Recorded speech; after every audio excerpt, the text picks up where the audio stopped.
আসসালামু আলাইকুম বন্ধুরা, কেমন আছেন সবাই? আশা করছি সবাই ভালো আছেন। সবাই ভালো থাকলেই ভালো, আলহামদুলিল্লাহ। আমার শরীরটা খুব খারাপ, এমনিতেই তো গলা খারাপ, আওয়াজ খারাপ, আর ঠান্ডা লেগেছে আরও আওয়াজ খারাপ। আজকে আমি আপনাদের সঙ্গে ফুলকপি আর বাটা মাছ আপনাদের দাদা বাজার থেকে এনেছিল, ওইটার রেসিপি শেয়ার করব। দেখেন, আমি কড়াইয়ে তেল দিয়ে দিলাম। বলবেন যে হ্যাঁ, এত সাধারণ সাধারণ রান্না, যেটা আমি বাড়িতে রান্না করি গাইস, ওইটাই দেখাবার চেষ্টা করছি। ভালো লাগলে দেখবেন, না লাগলে না দেখবেন। তার জন্য আমি কড়াইয়ে দিয়ে দিলাম তেল, 5 ফোড়ন, শুকনো লঙ্কা, তেজপাতা, তারপরে পেঁয়াজ। সবটাকে নেড়ে নিয়ে তারপরে তখন একটু বাদামি কালার হয়ে গেলে তখন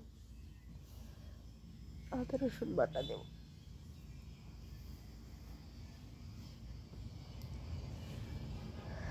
আদা রসুনের পেস্ট দিয়ে দিলাম, আবার ভালো করে নেড়ে নেব।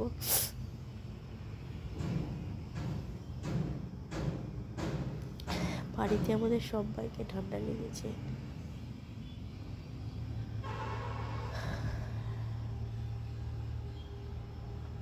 তারপরে দিয়ে দিলাম আমি একে একে সব মশলাগুলো,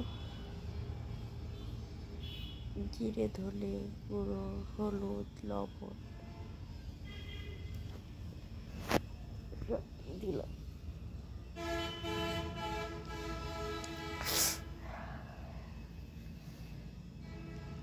তারপরে দিয়ে দেবো টমেটো কুচি। এই ভিডিওটা আমি 1 সপ্তাহ আগেই বানিয়েছিলাম, কিন্তু এডিটিং করা হচ্ছিল না, বাচ্চারও শরীর খারাপ, তার জন্য।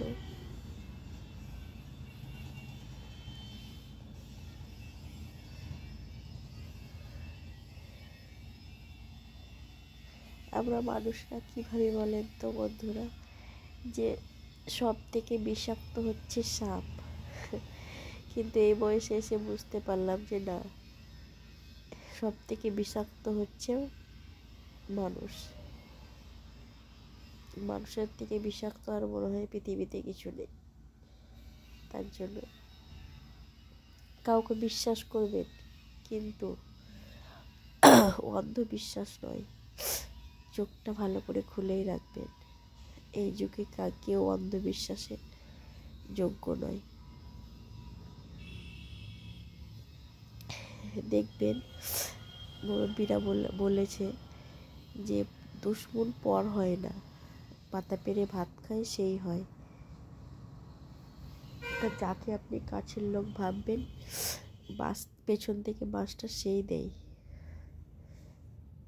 তার জন্য বললাম সাবধানে। তার জন্য এটা নয় যে কেউ বন্ধু বানাবে না বা কিছু, সেটা নয়। বন্ধু বানাতে হবে, কিন্তু অন্ধবিশ্বাস। লাইক, কমেন্ট, শেয়ার করে দেবেন। Bye bye.